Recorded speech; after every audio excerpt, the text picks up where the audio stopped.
नमस्कार दोस्तों, our 24 news में आपका स्वागत है। आज हम आपकी मुलाकात कराने जा रहे हैं जो एक ऐसी शख्सियत हैं जो इनको किसी बारे में किसी तारुफ की जो मोहताज नहीं है, जो ख़ुद एक बहुत सोशल एक्टिविस्ट हैं और लेखिका भी हैं और print media working journalist association की गुजरात की प्रभारी हैं। आइए इनसे बात करते हैं। शुभ नाम मैम आपका? रूपल उपाध्याय। रूपल उपाध्याय मैम, आपसे ये पूछना चाहते हैं कि आपने लेखक का कार्य कब से शुरू किया और सोशल एक्टिविटी आप कब से जारी किए हैं? जी मैं कॉर्पोरेट सेक्टर को बिलोंग करती हूँ। मैंने अपनी ज़िंदगी के 16 साल कॉर्पोरेट सेक्टर को दिए थे। उसके बाद लेखन जो था मैं बचपन से करती थी, लेकिन वो केवल अपनी कॉपी और डायरी तक सीमित था। फिर 2018 में मुझे मतलब रुचि हुई और मैंने लेखन शुरू किया। अभी मैं बहुत सी समूह से जुड़ी हुई हूँ और मैं एक पत्रिका के लिए रिपोर्टर हूँ, नारी अस्मिता पत्रिका में। और ये जो अपना अखबार निकलता है लखनऊ से, कंट्री ऑफ इंडिया, मैं इसमें प्रभारी के पोस्ट पे मुझे नियुक्त किया गया है गुजरात के लिए। इसके अलावा जो मेरा प्रोफेशन है, मैं पर्सनैलिटी डेवलपमेंट ट्रेनर हूँ। इसके अंतर्गत मैं पर्सनल काउंसलिंग देती हूँ। बहुत सारे बच्चे जो जैसे सुसाइड के लिए अटेम्प्ट करते हैं या डिप्रेशन में चले जाते हैं, इवन जो मैरिड कपल्स हैं जिनमें किसी भी बात को लेकर डिस्प्यूट होता है, मैरिटल अफेयर्स किन्हीं के होते हैं, उसकी वजह से फैमिली में डिस्प्यूट होता है, ऐसे बहुत सारे पेशेंट्स को मैंने अपनी काउंसलिंग से हील अप किया है। अभी रिसेंटली भी मेरे जिसका मैं सेशन ले रही हूँ, वो बच्चा मतलब सुसाइड अटेम्प्ट तक उसने किया था। मैंने उसको अपनी काउंसलिंग से बाहर निकाला और वो बच्चा बहुत अच्छा फील कर रहा है। अभी एक और बच्चा है मेरे साथ में जिसका मतलब फादर एक्सपायर हो गए थे, उसकी वजह से वो डिप्रेशन में चला गया था। और मतलब क्या बताऊं, 10-10 दिन तक कमरे से बाहर निकल। कितने समय हो गया आपको इस वर्क में, इस फील्ड में? मेरे को काउंसलिंग करते हुए 10 साल से ऊपर हो गया है और मैंने डॉक्टर्स तक की काउंसलिंग करी है। मेरा लास्ट सेशन था अनंता हॉस्पिटल में उदयपुर में, वहाँ पर मैंने डॉक्टर्स को अपना सेशन दिया था और बहुत ही अच्छा एक्सपोजर था। तो वहाँ पर जो वहाँ की डीन थी उदयपुर की, उन्होंने ये बोला कि एक नॉन मेडिको लेडी और डॉक्टर की काउंसलिंग कर रही है और हमारे फील्ड को इतना समझती है, तो उन्होंने काफ़ी तारीफ़ की थी, मेरा सम्मान वगैरह दिया था, उन्होंने मुझे सर्टिफिकेट दिया था मुझे। तो इतने साल के कार्य में जो आपके पास अब तक के कोई विशेष एक्सपीरियंस या कोई विशेष तजुर्बा, जो अनुभव आपके साथ स्पेंड हुआ हो, क्या कुछ शेयर करना चाहेंगे चैनल के माध्यम से? हाँ जी, मेरा एक इंस्टीट्यूट था जयपुर में, टू टोन। वहाँ पर एक बच्चा था जिसने कंप्यूटर इंजीनियरिंग करी थी, वो बीकानेर से था। तो उसने वो मेरे पास में स्पोकन इंग्लिश की क्लासेस के लिए आता था और एक दिन उसको मतलब बड़ा परेशान हो गया, जॉब को लेके उसको जॉब नहीं मिली। उसने रात में पूरी एक शीशी खा ली थी नींद की गोलियों की और भयंकर सुबह वॉमिटिंग वगैरह, वो एडमिट हो गया हॉस्पिटल में। तो उसके फादर घबराते हुए मेरे पास आए थे कि मैम वो मर जाएगा, मतलब मेरा बेटा, ऐसा करके। मैंने बोला आप उसको मेरे पास लेके आइए। जब वो 2 दिन बाद डिस्चार्ज हुआ, घर आया और मैंने उसको अपनी पर्सनल हीलिंग दी। करीब 15-20 दिन की हीलिंग के बाद में बिल्कुल परफेक्टली ऑल राइट हुआ और फिर मैंने उसके मेरे कॉन्टैक्ट से इंटरव्यूज़ भी कंडक्ट करवाए और आज वो सक्सेसफुली अपना जॉब कर रहा है दिल्ली में और मेरे को बहुत मानता है वो। तो हमारे चैनल के माध्यम से आपका पब्लिक, जनता के लिए कोई अपने कार्य के प्रति क्या संदेश है? मैं जो संदेश समाज को देना चाहती हूँ, मैं जो करती हूँ मैं अपनी स्वेच्छा से करती हूँ और मुझे ये बताते हुए गर्व होता है अपने इस काम के लिए कि मैंने अब तक 1000 से ऊपर पेशेंट ठीक करे, पर मैंने 1 रुपया नहीं लिया इसके लिए। बात खाली पैसे की नहीं है। मुझे लगता है कि हमने समाज से बहुत कुछ पाया है, अपने गुण से, अपने व्यवहार से और अपनी एजुकेशन से, तो हमें समाज को भी कुछ देना चाहिए। तो ये तो हुई मेरी बात। और मैं जो लोग मुझे सुन रहे हैं आपके मतलब इंटरव्यू के माध्यम, चैनल के माध्यम से, मैं उन सभी लोगों को एक बात बोलनी चाहूँगी कि आज का जो हमारा ये परिवेश है, हम जिस परिवेश में अपनी ज़िंदगी जी रहे हैं, हम पैसे के पीछे भाग रहे हैं, औरतें भी कमाती हैं, आदमी भी कमाते हैं, बच्चे भी कमाते हैं, और वो एक नन्ना मुन्ना बच्चा जो घर में, जैसे कि मान लीजिए फादर इन लॉ वर्किंग है, मदर इन लॉ वर्किंग है, बेटा वर्किंग, बहू वर्किंग और पोता या पोती है, तो वो जो बच्चा है छोटा सा 5-6 साल का, जब वो बड़ा बनता है तो उसके पास जो लोनलीनेस होती है, अकेलापन जो होता है, वो उसे अंदर ही अंदर खा जाता है। वो अपनी बात नहीं बोल पाता है, वो अपनी मन की बात बोलने के लिए जाता है, पापा मामा दादा है किसी के पास, सब कहते हैं अभी हमारे पास टाइम नहीं है और तुम अपने स्ट्रांग बनो, खुद फेस करो। बच्चा बचपन से ही इस चीज़ के कारण डिप्रेशन जोन में जाता है, उसे लगता है कि ज़िंदगी में कोई नहीं है और इस तरह के बच्चे सुसाइड अटेम्प्ट्स के लिए जाते हैं। इवन पढ़ाई के लिए भी बच्चों के इतना प्रेशर डालते हैं पेरेंट्स कि उसका बच्चा IAS है, उसका मेडिकल में, उसका IIT में। तो ये गलत है। ये जो आज का जो ये परिवेश है, हम किस तरफ भाग रहे हैं। हमारा जो भविष्य है, आज हमारा जो भविष्य है, हम इतनी बातें करते हैं कि ये हमारे भारत के भविष्य है, तो ये केवल एक बोलने के लिए या लिखने के लिए ये पंक्ति नहीं है कि भारत का भविष्य आप क्या दे रहे हो भारत के भविष्य के लिए। आज अगर अपन बात करते हैं चंद्रगुप्त मौर्य की, या हम बात करते हैं द ग्रेट अशोका की, या अकबर की बात करते हैं, हम राजीव गांधी की बात करें, या हम अमिताभ बच्चन की बात करें, आप किसी भी फील्ड से ले लीजिए, मेडिकल हो, इंजीनियरिंग हो, या आपका पॉलिटिक्स हो, आप ये देखिए कि वो किस घर को बिलोंग करते हैं, उनके पेरेंट्स ने क्या किया। आज अमिताभ बच्चन जो है, उसके फादर क्या थे, उसकी मदर क्या थी, उन्होंने जो टाइम डिवोट किया अपने बच्चे के लिए, तो वो अमिताभ बच्चन निखर के आया। आज जो घर से मिलता है बच्चे को, जो हम उसमें हमने पौधे को रोपा और हम उसको सींचते हैं रोज, उससे वो बड़ा वृक्ष बनता है। हम उसको टाइम नहीं दे रहे हैं, हम उसको अपना पर्सनल टच नहीं दे रहे। बच्चे के कभी आपने पीठ पे हाथ रख के ऐसे किया है कि बेटा कोई बात नहीं, अगर तू फेल हो गया तो नेक्स्ट टाइम तू मेहनत करना, अच्छा होगा। हम उसे कोसते हैं, कैसी औलाद दे दी मेरे को भगवान ने, सुनता नहीं है, मेरी सुनती नहीं है। तो यही सब कारण है, और इसके पीछे हम बोलते हैं डिप्रेशन है, सुसाइड है। इसके अलावा एक बहुत बड़ी चीज़ है, चाहे वो किसी भी कास्ट में हो, आज हिंदू हो, मुसलमान हो, सिख हो, ईसाई हो, जैनी हो, कोई भी कास्ट हो, बच्चे घर से भाग जाते हैं। क्यों भाग जाते हैं? आज अगर जैसे मैं ब्राह्मण हूँ, मेरा बेटा अगर कल को कोई क्रिश्चियन लड़की, या मान लीजिए कोई सऊदी अरेबिया से कोई लड़की, या कोई जेएनयू की लड़की लेके आता है 18-19 साल में ही, उसको ये समझ भी नहीं है शादी क्या होती है, विवाह की पीछे हमारी क्या जिम्मेदारी होती है, मगर वो ऐसा क्यों करता है? उसको किसी लड़की से प्यार नहीं होता है, और ना ही किसी लड़के को किसी लड़की से प्यार होता है। वो केवल उस कमी को बाहर ढूंढता है जो उसे घर में नहीं मिल रही, उसको वो प्यार मान लेता है। बाहर वाले ने थोड़ा सा प्यार से बात की, लड़का या लड़की, उसे लगता है कि मेरी जो कमी है वो घर में जो पूरी नहीं हो रही, वो बाहर पूरी हो रही है, और वो उससे मतलब वो अपने विद्रोह करता है, अपने समाज से, अपनी कास्ट से, अपने रिलेशंस से। तो इन सब चीज़ों को रोकने के लिए आप जो कहते हो कि भारत का भविष्य, आपको अपने भारत के भविष्य को बनाने के लिए, या विश्व के भविष्य को बनाने के लिए, पूरे संपूर्ण जगत में ये हमको अपने आप से प्रण लेना होगा, हमें एक ओथ करनी होगी कि हम अपने बच्चों के तरफ ध्यान देंगे। वर्किंग होना बुरी बात नहीं है, मैं खुद एक वर्किंग लेडी हूँ, लेकिन जो मेरी प्रायोरिटी है फैमिली के प्रति, मुझे उसको डिवोट करना चाहिए। पैसे के पीछे भागना उतना ही ज़रूरी है कि जो आपकी पर्सनल लाइबिलिटीज़ को आप पूरा कर सको।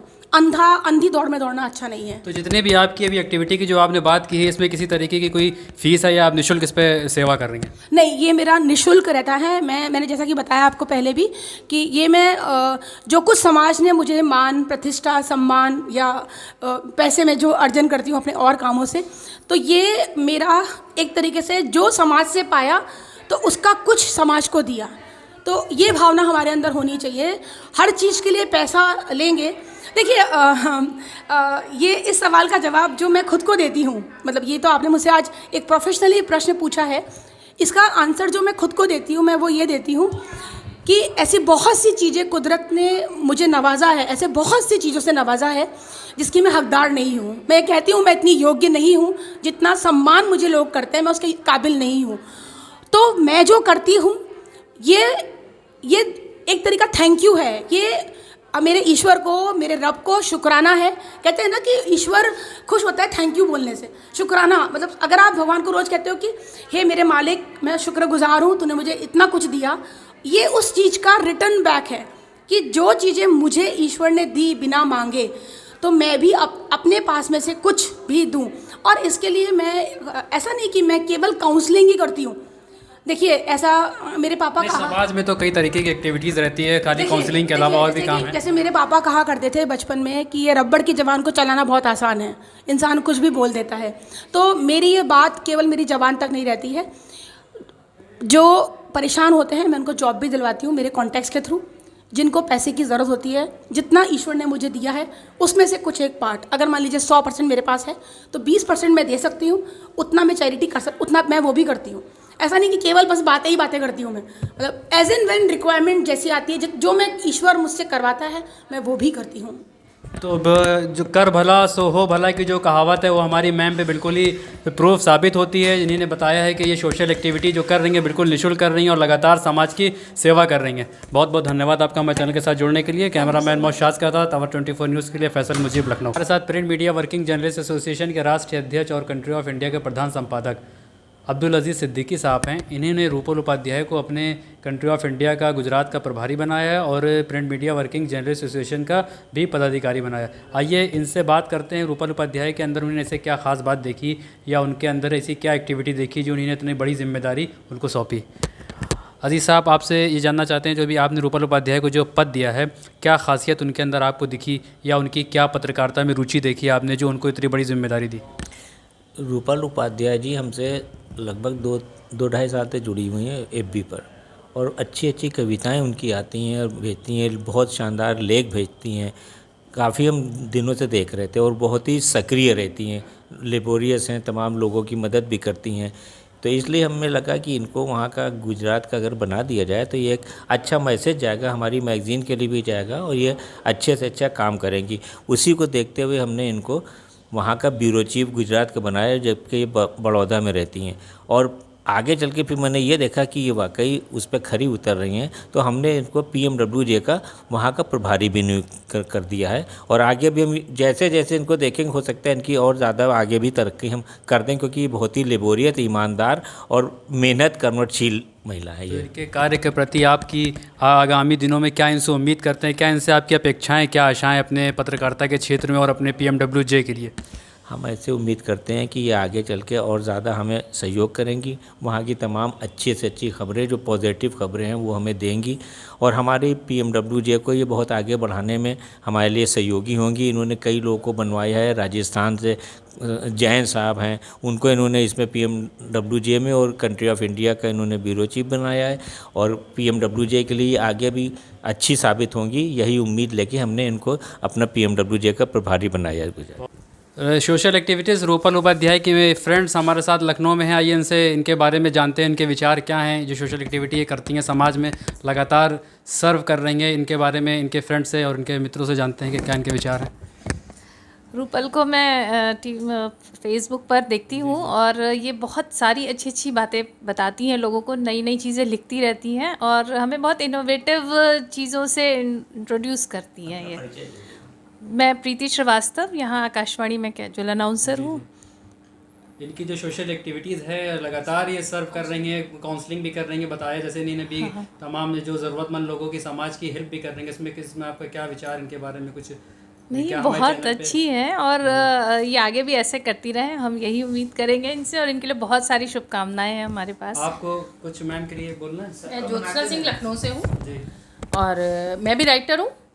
मैं इनके राइटर ग्रुप से ही इनसे जुड़ी थी, इनको फेसबुक पे ही मिली थी और इनसे ज़्यादा इंट्रोड्यूस मुझे करवाया एक नीरज जैन जी हैं हम लोगों के ग्रुप में, उन्होंने, तो उनके थ्रू मैं इनसे परिचित हुई। और उसके बाद इनकी एक कॉम्बो बुक आई थी अनुत्तरित प्रश्न, उसके बाद से मैं इनसे और ज़्यादा अच्छे से जुड़ गई, वो किताब पढ़ी, इनके विचारों को जाना, एक बेहतरीन।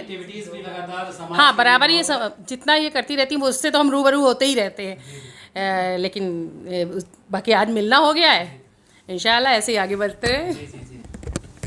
आपको क्या विचार अपने हमारे चैनल पे? नाम?